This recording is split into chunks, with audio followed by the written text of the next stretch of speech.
One night. Endless stories.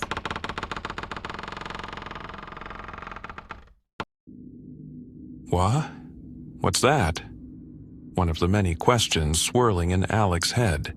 The sight of the bloody foot weakened his knees, and he sank onto his buttocks. Whose is that? He pushed himself up onto his knees, scanning for more clues. Am I seriously looking around for more? He muttered to himself. His gaze fell on the shoe, searching for any hint of identity. His stomach sank. Beads of sweat ran down his face. It was just a normal black leather shoe. The only distinguishing feature, a tiny manufacturer logo, 3 rings in a triangular formation. Suddenly, Alec turned his head to the left. A low growl reverberated from somewhere nearby. He couldn't see anything, but the hairs on the back of his neck stood on end. The air had grown colder. The only sound, aside from his pounding heart, was the whisper of the wind. Maybe it's just the wind, he told himself. He was about to stand when his eyes caught something on the grass. Blood droplets, forming a trail, leading straight to the manor. Alec, terrified as he was, forced his legs to move. Each step made his heartbeat louder, heavier, like it was pounding against the walls of his chest. He wanted to stop. He wanted to turn back. But the deeper he followed the trail, the more it felt as if something unseen was guiding him forward, pushing him toward whatever waited ahead. At the end of the trail, he found himself standing in front of his grandpa's office. Now that he'd stopped, Alec began to notice something strange. He looked down at his hands. "Wait, my hands aren't shaking anymore," he murmured. They were steady, too steady. Then another sensation crept in, sharp and unfamiliar. A smell. Metallic. "What is that smell?" Alec whispered. "It smells like metal." Before opening the door, he glanced around the hallway. That invisible force, the one that had pushed him to follow the trail, was gone. But in its place came something else, something clearer. His hearing sharpened. He could make out the faint creak of wood settling somewhere deep in the manor. Even the air felt different against his skin, colder, heavier, and the strangest part of all, his heart. A minute ago it had been pounding like a drum. Now it was calm, not because he felt safe, but because something inside him didn't seem afraid anymore. A dim red glow caught his attention. Alec stiffened, startled at first, until he realized it was coming from the hallway mirror. His reflection stared back at him, and it was smiling. Touching his face confirmed it. Why am I smiling?" Alec whispered, his eyebrows furrowed, but his lips curved unnaturally upward. "Hey, Alec, is that you?" A faint whisper echoed. "Who's there?" he demanded, straining to locate the voice. It was soft, fleeting, but somehow right beside him. Inside," the voice replied, eerily familiar. Alec realized it came from inside his grandpa's room. He took a deep breath and glanced at his reflection. His eyes weren't glowing anymore, and the smile had vanished. Opening the door, the metallic stench intensified. Lightheaded, he staggered as his vision blurred red. A sharp pain clawed at his stomach. What is this?" he muttered, clutching himself. The door hung open halfway. "Take control," the voice urged again. Alec writhed, crouching on the floor. His eyes glowed red as consciousness slipped away. Behind the door, a figure sat on the floor, back against the wall. He couldn't make out the face, but the words came through, unmistakable. What is happening?" Alec gasped, disoriented and trembling. It hurts so much," he groaned, crawling forward. His body moved as if guided by an invisible force.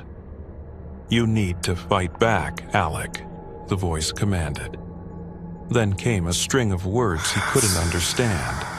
Each syllable made him tremble. Each line sharpened the pain in his chest, in his stomach, in his bones.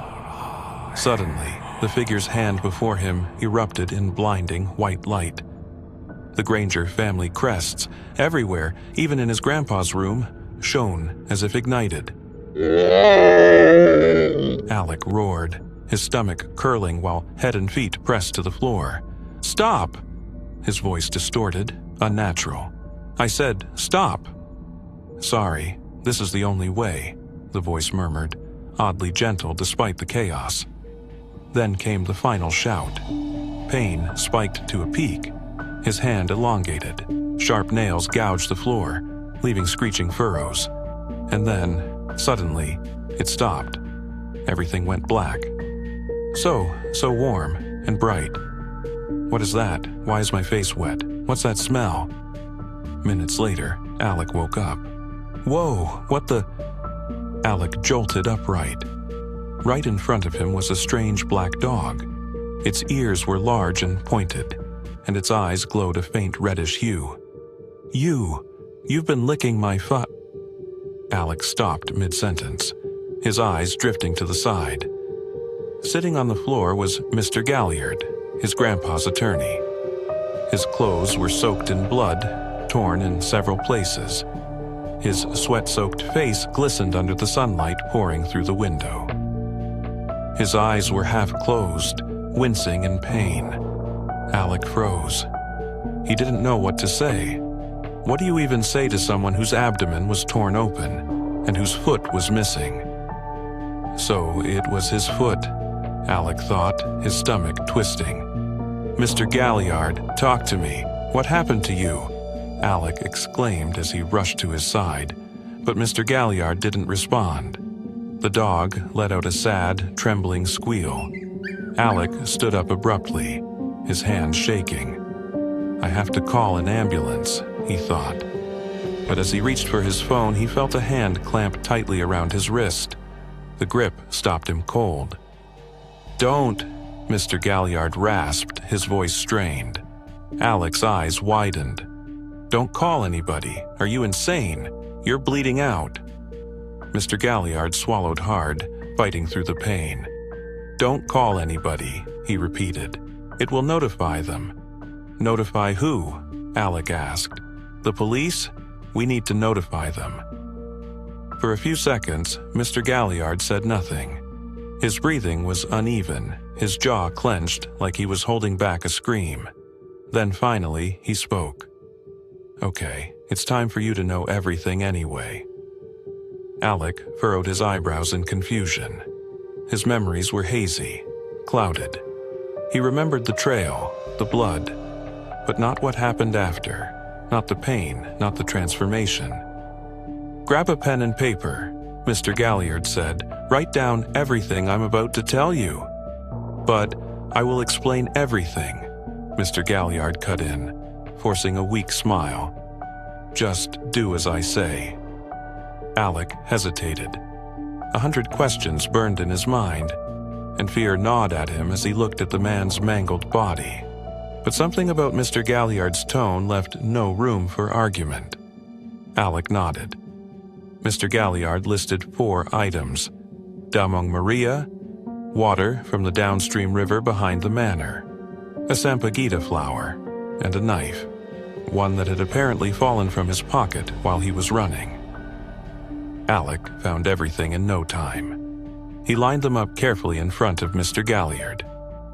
"You might want to stand a bit further," Mr. Galliard said, motioning for Alec to step back.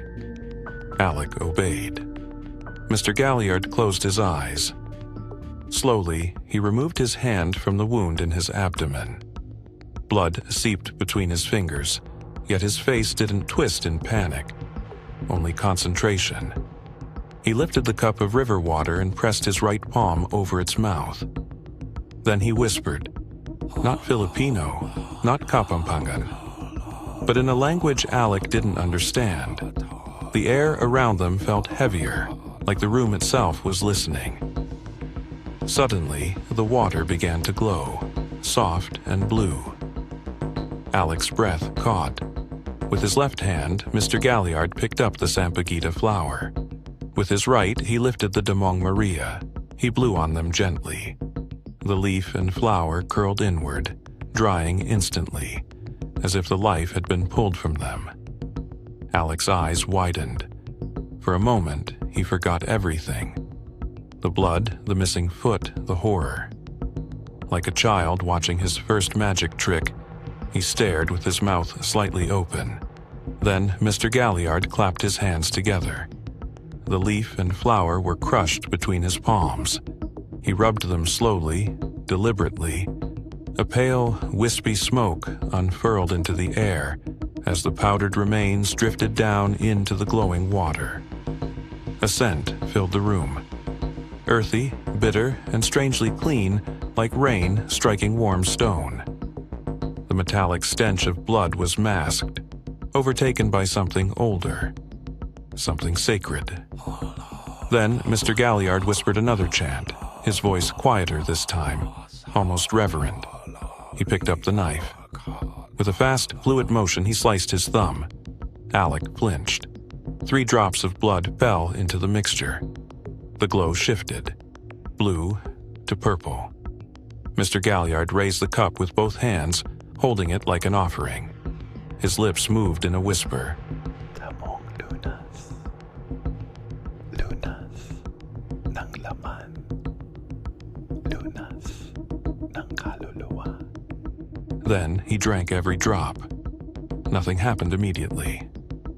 "That's it?" Alec asked, impatient, his fear returning. "That's the ritual? You're still—" Before he could finish, the air around the room swirled violently. Alec's hair lifted as if caught in a sudden wind. The dog backed away, whining. A dark smoke spiraled around Mr. Galliard's body like a living thing. Then the wounds began to move. The torn flesh crawled inward, stitching itself together as if invisible hands were sewing muscle and skin back into place. Veins tightened, bruising faded. The gash sealed shut with a sickening smoothness. Alec stared in disbelief as the same thing happened to Mr. Galliard's severed leg. First, bone reshaped itself, cracking softly as it grew, then nerves, muscle, skin, until the foot was whole again, as if it had never been ripped away. Mr. Galliard's eyes snapped open. They emitted a dim yellow glow. He wasn't healed like a patient. He looked healed like someone who had been dragged back from death. Galliard leaned forward, voice barely audible. Damong lunas. Lunas ng laman. Lunas ng kaluluwa. Healing of flesh, healing of spirit. His breathing steadied, but Alec couldn't relax. Because even though the wounds were gone, the smell of the herbs still lingered in the air, and beneath it, something else remained. A faint odor of smoke, and something ancient, like a spirit had just been paid.